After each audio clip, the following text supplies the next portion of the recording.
Sarah Mitchell had always been the type of person who believed she could handle anything life threw at her. At 28, she had climbed mountains, trekked through dense forests, and survived camping trips that would have sent most people running back to civilization. But nothing had prepared her for this moment, standing at the edge of the vast Montana wilderness, with tears streaming down her face and her supplies nearly gone. The morning had started 3 weeks ago with such promise. Sarah had planned a solo hiking expedition through the Glacier National Park backcountry, a journey she had been dreaming about for years.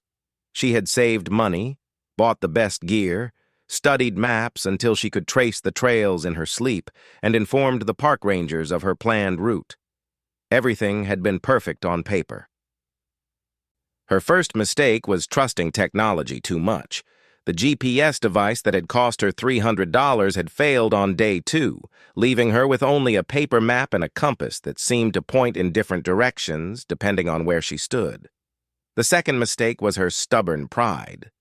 When she realized she had taken a wrong turn somewhere near the Continental Divide, instead of backtracking to familiar territory, she had pushed forward, convinced she could find her way back to the main trail. Now, 21 days later, Sarah stood in a meadow she didn't recognize, surrounded by peaks that looked nothing like the landmarks on her map. Her food had run out 2 days ago. The granola bars and dried fruit that were supposed to last her 10 days had been rationed and re-rationed until there was nothing left but crumbs in the bottom of her backpack. The weather had turned against her as well. What should have been a warm September trek had become a cold, wet nightmare as early autumn storms rolled through the mountains. Her clothes were damp despite her rain gear, and hypothermia was becoming a real concern. Each night she shivered in her sleeping bag, listening to the wind howl through the trees and wondering if she would see another sunrise. Sarah's water bottles were nearly empty, despite her attempts to collect rainwater and find streams. The purification tablets were long gone, and she had been taking increasingly desperate risks drinking from questionable water sources. Her stomach cramped constantly, whether from hunger, bad water, or pure anxiety, she couldn't tell anymore. The loneliness was perhaps the worst part. Sarah had always enjoyed solitude, but this was different. This was isolation so complete that she began talking to herself just to hear a human voice. She found herself having conversations with her deceased grandmother, with her sister back in Denver, even with strangers she passed on the street in her normal life.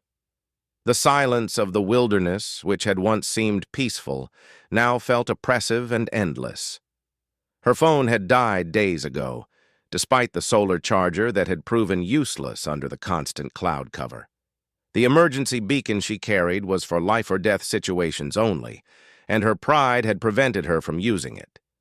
She kept telling herself she could find her way out, that the next ridge would reveal familiar territory, that the trail was just around the bend. But Sarah's body was betraying her confidence. Her legs shook with exhaustion after just a few hours of hiking. The 40-pound pack that had felt manageable at the beginning of her journey now seemed to weigh twice that. Her hiking boots, once comfortable and supportive, had given her blisters that had popped and reformed and popped again. Each step was agony, but stopping meant giving up, and Sarah wasn't ready to do that yet. The mental fog was getting worse, too. She would find herself standing in the middle of a trail with no memory of how she had gotten there. Simple decisions, like which direction to turn at a fork in the path, became overwhelming puzzles that left her paralyzed for hours. She had always prided herself on her quick thinking and problem-solving abilities, but now her mind felt like it was wrapped in cotton. On this particular morning, Sarah had woken up in her tent to the sound of her stomach growling so loudly it seemed to echo through the valley. She had dreamed of her mother's Sunday dinners, of thick slices of roast beef and mashed potatoes swimming in gravy. The dream had been so vivid she could still smell the food when she opened her eyes, only to be confronted with the empty wrappers and containers that littered her tent. She had forced herself to pack up camp methodically, the way she had learned to do everything these past weeks. Each item had its place. Each strap had to be tightened just so. Each zipper checked twice. The routine was one of the few things that still made sense in her increasingly chaotic world. The trail she had been following for the past 2 days had petered out completely sometime during the night. Where there had once been a clear path worn by countless boots and hooves, there was now just unmarked wilderness. Sarah stared at the trees ahead of her, trying to decide which way to go, but they all looked the same. Every direction seemed to lead deeper into the unknown. She pulled out her map for the 100th time that week, spreading it on a fallen log and trying to match the contour lines to the landscape around her. But the mountains on the map were just squiggly lines, and the mountains in front of her were massive, indifferent walls of rock and forest that revealed nothing about where she might be. Sarah's hands were shaking as she folded the map back up. The shaking wasn't from cold this time. It was fear. Pure animal fear that started in her stomach and radiated outward until her whole body was trembling. For the first time since she had realized she was lost, Sarah allowed herself to acknowledge the truth. She might not make it out of here alive. The thought should have spurred her to action, should have made her reach for the emergency beacon or start signaling for help. Instead, it made her legs go weak. She sat down hard on the log, her backpack still strapped to her shoulders, and put her head in her hands. "I can't keep going," she whispered to the empty forest. "I'm so lost." The words hung in the air like a confession. Sarah had never admitted defeat in her life. She had powered through college when her father died and left her family broke. She had worked 2 jobs to pay off student loans while her friends partied. She had trained for months to complete a triathlon after everyone said she wasn't athletic enough. But this was different. This was bigger than determination or willpower. The forest around her was completely silent except for the distant sound of running water. Sarah lifted her head and listened more carefully. Water meant life. It might mean a stream that could lead to a river, and rivers led to civilization. With enormous effort, she pushed herself back to her feet and adjusted her pack. The sound was coming from somewhere to her left, down a steep slope covered in loose rocks and fallen trees. Sarah knew that leaving what little trail she had been following was dangerous, but she was beyond caring about safe choices. She needed water, and she needed hope, and maybe this stream could give her both. The descent was treacherous. Her tired legs couldn't find secure footing on the loose scree, and more than once she found herself sliding down on her backside, her pack throwing off her balance. By the time she reached the bottom of the slope, her pants were torn, and her hands were scraped raw from grabbing at rocks and branches. But there was water. A small creek, maybe 3 feet wide, bubbled over smooth stones and disappeared around a bend downstream. Sarah dropped to her knees beside it and cupped the clear, cold water in her hands, drinking deeply despite the risk. It tasted like snow and stone and life itself. She refilled her water bottles and used the last of her purification tablets, then sat back on her heels to rest. The sound of the water was soothing after so many days of oppressive silence. For a moment, she allowed herself to imagine that everything would be okay, that this stream would lead her home. But as the afternoon wore on and Sarah followed the creek downstream, her optimism began to fade. The water led through increasingly difficult terrain, forcing her to scramble over boulders and push through thick underbrush that grabbed at her pack and tore at her clothes. The creek seemed to be leading her deeper into the wilderness rather than toward any kind of human settlement. By evening, Sarah was exhausted beyond measure. Her legs felt like rubber, and black spots danced at the edges of her vision. She knew she needed to stop and set up camp, but she also knew that she couldn't keep going much longer. Tomorrow might be her last day of hiking. Tomorrow she might have to use the emergency beacon and admit that she had failed.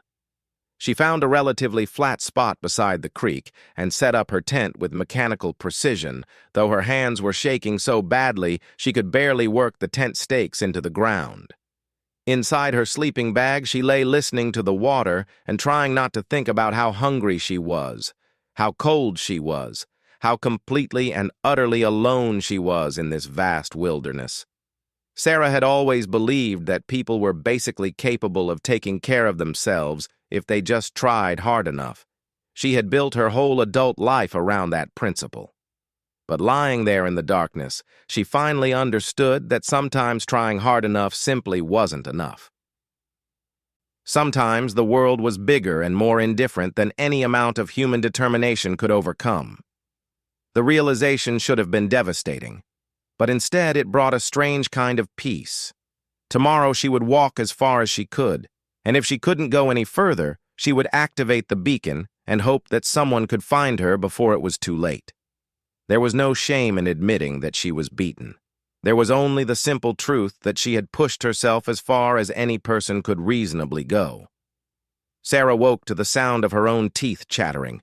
The temperature had dropped during the night, and frost covered the outside of her tent. Her sleeping bag, damp from weeks of use in humid conditions, provided little warmth against the mountain cold. She lay still for several minutes, gathering the mental strength to face another day. When she finally emerged from the tent, the world outside looked different. A thin layer of snow had dusted the peaks around her, and the air had that sharp, crystalline quality that spoke of winter's approach. Sarah realized with growing alarm that she had lost track of the date. Was it still September? Had October arrived while she wandered lost in the wilderness? The creek beside her campsite had ice forming along its edges. Sarah broke through the thin crust to fill her water bottles, the cold water shocking her already numb fingers. She tried to eat one of the few remaining energy bars in her pack, but her stomach rejected it almost immediately. Her body was shutting down, refusing even the small amount of nutrition she could provide. Packing up camp took twice as long as usual. Her movements were sluggish and uncoordinated, and she had to rest between tasks that should have been simple. Rolling up her sleeping bag became an exhausting ordeal. Stuffing her tent into its bag required 3 attempts. By the time she had her pack on her back, the sun was already high in the sky. Sarah began walking downstream again, following the creek that had become her only guide. Her pace was slower than ever, and she had to stop to rest every few hundred yards. The weight of her pack seemed to increase with each step, though she knew logically that it was lighter now than it had ever been, with most of her food and supplies gone. The landscape around her grew more rugged as the day progressed. The creek carved its way through increasingly steep terrain, forcing Sarah to navigate around waterfalls and scramble over rocky obstacles that would have been challenging when she was fresh and well-fed. In her current condition, they were nearly impossible.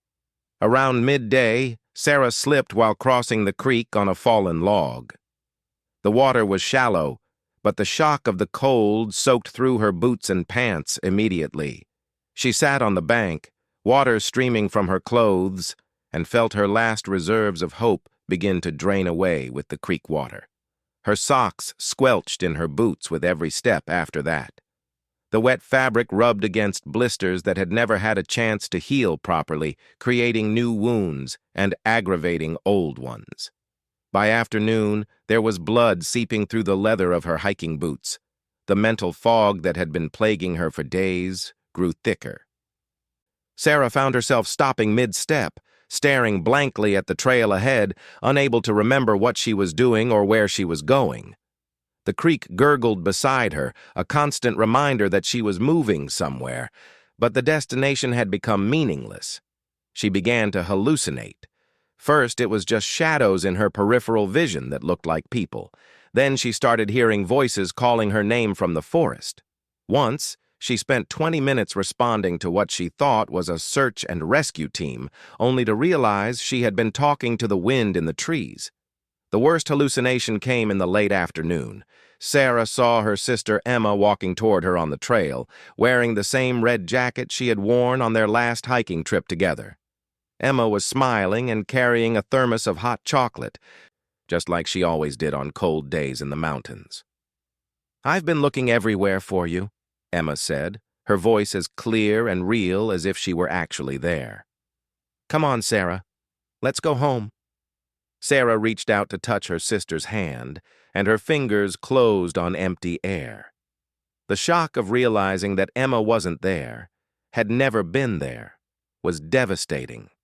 Sarah sank to her knees on the rocky trail and sobbed with a grief that seemed to come from somewhere deeper than just being lost, and hungry, and cold. The sun was getting low when Sarah finally forced herself to stand up and keep moving. She had no idea how long she had been sitting there, but the shadows were long and the air was getting colder. She needed to find shelter for the night, needed to keep moving before her body temperature dropped too low to recover. But her legs wouldn't obey her anymore. She managed perhaps 50 yards before her knees buckled, and she sat down hard on a boulder beside the creek. Her hands were shaking uncontrollably now, and she couldn't seem to catch her breath. The simple act of breathing had become work. Sarah tried to stand again, but the world tilted sideways, and she had to grab the boulder to keep from falling. The realization hit her like a physical blow. She was dying. Her body was shutting down, giving up the fight that her mind had been losing for days. "I can't keep going," she said aloud, her voice barely a whisper in the vast silence of the wilderness. "I'm so lost." The words seemed to echo off the mountains around her, bouncing back with a finality that made her stomach clench. This was it. This was where her story ended. Beside a nameless creek in the middle of nowhere, with no one to witness her last moments or even know what had happened to her. Sarah sank to the ground beside the boulder, her legs finally giving out completely. The cold from the rocky soil seeped through her pants immediately, but she didn't have the strength to care. She fumbled for the emergency beacon in her pack, but her fingers were too numb and uncoordinated to work the clips and zippers. She lay back against the boulder and closed her eyes, listening to the sound of the water and trying to remember what it felt like to be warm and fed and safe. In her mind, she was back in her apartment in Denver, curled up on her couch with a cup of tea and a good book, her cat purring on her lap. It was a simple memory, but it seemed impossibly precious now. The sound of the creek was hypnotic, and Sarah felt herself drifting between consciousness and something deeper. She wasn't asleep, but she wasn't fully awake either. Time became elastic, stretching and contracting in ways that didn't make sense. Minutes might have been hours, or hours might have been minutes. Somewhere in that twilight state, Sarah became aware of a new sound. It was rhythmic and purposeful, different from the constant babble of the water. At first, she thought it was another hallucination, but the sound grew steadily louder and more distinct. Paddles. Someone was paddling a boat on the creek. Sarah's eyes snapped open and she struggled to sit up, but her body barely responded. The sound was definitely real, getting closer with each passing second. She tried to call out, but her voice was just a hoarse croak that wouldn't carry more than a few feet. Around the bend in the creek came something that looked like it belonged in a museum or a history book. It was a small boat, maybe 12 feet long, made of what appeared to be hide stretched over a wooden frame. The craft rode low in the water, and seated in the middle was a man who looked like he had stepped out of another century.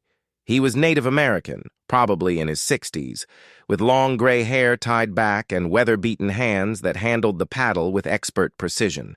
His clothes were a mixture of traditional and modern, buckskin pants and moccasins, but also a wool flannel shirt and a canvas jacket. The boat he was paddling was a bullboat, Sarah realized through her mental fog. She had read about them in books about frontier history. The man's eyes found her immediately, and his expression shifted from casual alertness to urgent concern. He guided the boat to the shore with quick, efficient strokes and stepped out into the shallow water without hesitation. "Hey there," he said, his voice gentle but commanding attention. "You don't look so good." Sarah tried to respond, but only a weak whimper emerged. The man approached carefully, his movements deliberate and non-threatening, like someone accustomed to dealing with wounded animals.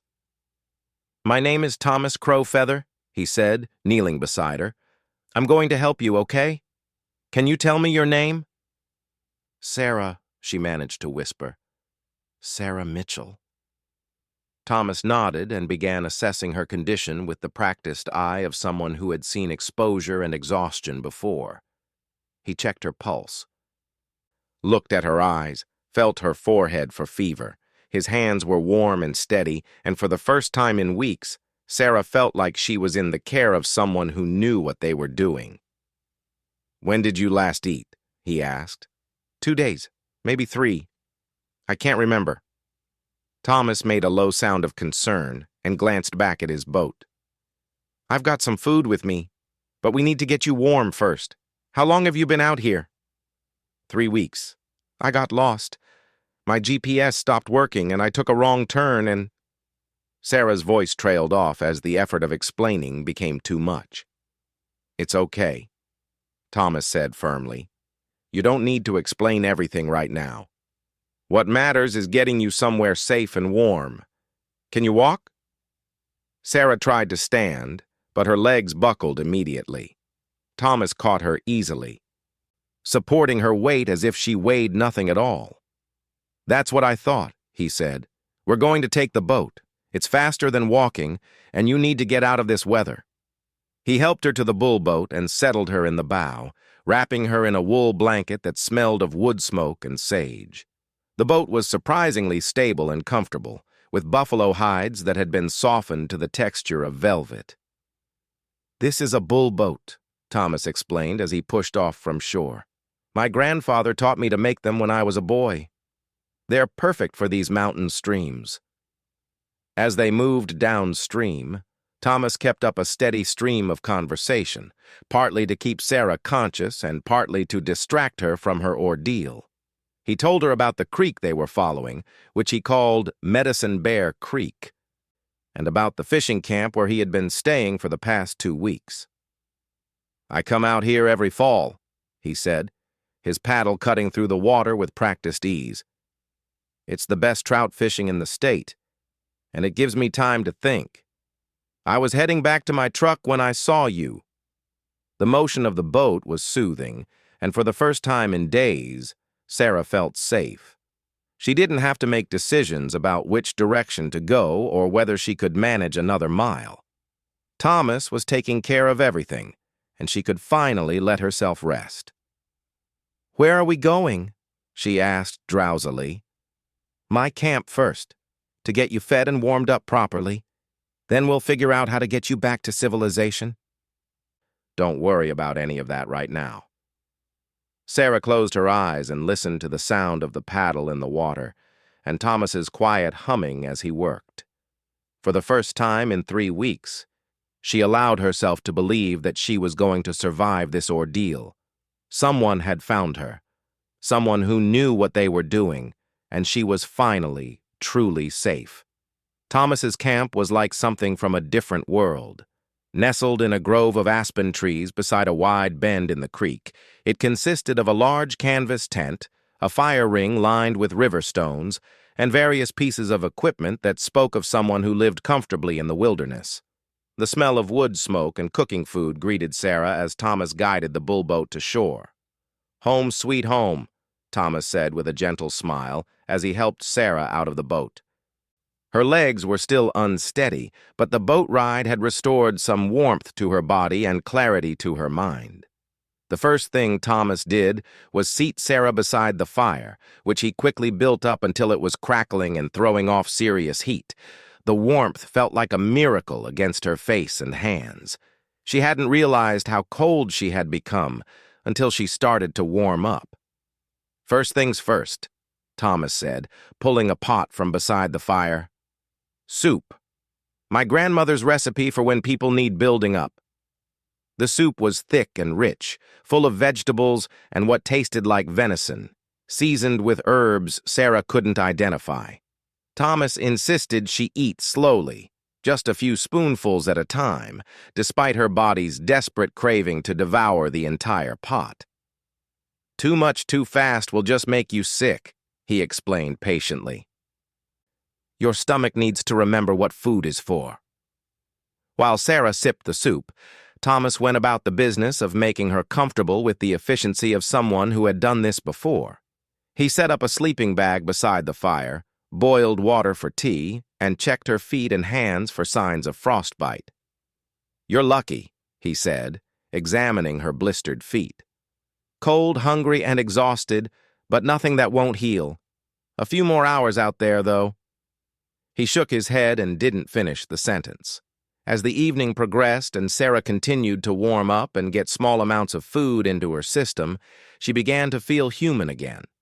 The mental fog that had plagued her for days started to clear, and she could think in complete sentences for the first time in recent memory.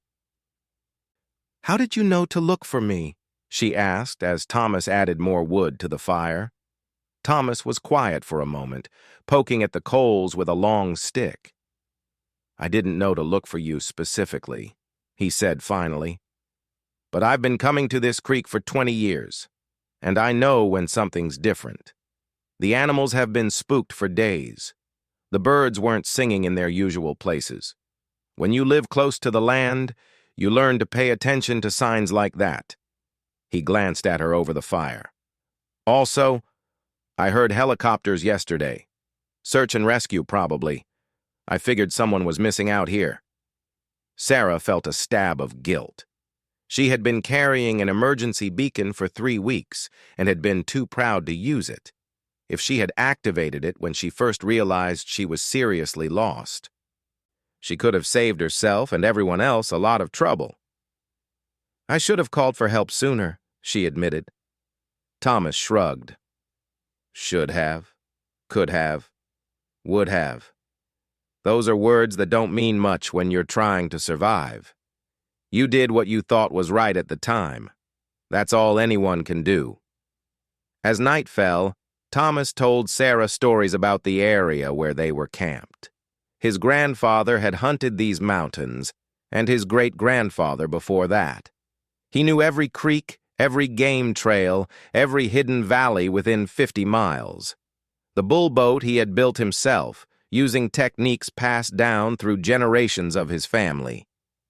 "This land has been home to my people for hundreds of years," he said, his voice soft in the firelight. "We know its moods, its dangers, its gifts. You weren't lost in some random wilderness. You were lost in someone's home." The thought was both comforting and humbling. Sarah had approached her hike as a conquest, a challenge to be overcome through preparation and determination. But Thomas spoke of the mountains as a living thing, something to be respected and understood rather than defeated. "I should have hired a guide," Sarah said. "Someone who actually knew the area." "Maybe," Thomas agreed. "Or maybe you just needed to learn something about yourself. Getting lost isn't always about not knowing where you are. Sometimes it's about not knowing who you are." Sarah woke the next morning feeling more rested than she had in weeks. The fire had burned low, but Thomas had left her sleeping bag unzipped so she could maintain the heat throughout the night. The smell of coffee and bacon drifted from where Thomas was cooking breakfast. "How are you feeling?" he asked as she sat up. "Better. Much better." It was true. The food, warmth, and sleep had worked wonders. She still felt weak and shaky, but the desperate edge of survival panic was gone. Thomas handed her a plate of bacon, eggs, and fried bread that looked like the most beautiful meal she had ever seen. This time, she was able to eat normally without her stomach rejecting the food. "I need to get word to my family," Sarah said between bites. "They'll be worried sick. I was supposed to check in 3 days ago." Thomas nodded. "My truck is about 5 miles upstream. There's no cell service here, but once we get to the road, you can call whoever you need to call." After breakfast, Thomas began breaking down his camp with the same methodical efficiency he did everything else. Sarah tried to help, but he waved her off. "Your job is to get your strength back," he said. "Mine is to get us both out of here safely." The trip upstream was completely different from Sarah's desperate downstream journey the day before. Thomas navigated the Bullboat like it was an extension of his own body, reading the current and obstacles with an expertise that made it look effortless. Sarah sat in the bow and watched the landscape slide by, marveling at how different everything looked when she wasn't fighting for survival. They stopped several times along the way for Thomas to point out landmarks and tell stories. Here was where his grandfather had shot his first elk. There was a cave where his family had sheltered during a blizzard in 1987. This bend in the creek was where his nephew had caught a trout so big it fed the whole family. "You'll remember this place differently now," Thomas said, as they paddled past the spot where he had found Sarah. "Not as the place where you almost died, but as the place where you learned something important about yourself." Sarah looked at the boulder where she had collapsed just 24 hours earlier. It already seemed like something from a different lifetime, a memory that belonged to someone else. They reached Thomas's truck in the early afternoon. It was an old Ford pickup that looked like it had seen 40 years of hard use in the mountains. Thomas loaded the Bullboat into the back with practiced ease and helped Sarah into the passenger seat. The ride down the mountain was jarring after days in the wilderness. Even the gravel road seemed loud and fast after the quiet pace of the creek. When they finally reached pavement, Sarah felt like they were entering an alien world. The first place they stopped was a small grocery store in a town called Ovando. Thomas bought Sarah a phone card and stood guard while she called her sister Emma from the payphone outside. "Sarah! Oh my God, Sarah, where have you been? We've had search and rescue teams looking for you for days." Emma's voice was thick with tears and relief. "I got lost," Sarah said simply. "But I'm okay now. A man named Thomas found me. I'm safe." The conversation was emotional and chaotic, with Emma crying and asking 100 questions at once. But the important things got communicated. Sarah was alive, she was safe, and she would be home soon. Thomas drove Sarah to the sheriff's office in Missoula, where she had to give a statement about her ordeal. The deputy who interviewed her was kind but thorough, asking detailed questions about where she had been and how she had become lost. Sarah answered as best she could, but many of the details had blurred together in her memory. "You're incredibly lucky," the deputy said when they were finished. "We had teams searching for you, but that's a lot of wilderness to cover. If Mr. Crow Feather hadn't found you when he did—" Sarah glanced at Thomas, who was sitting quietly in the corner of the office. Lucky didn't begin to describe it.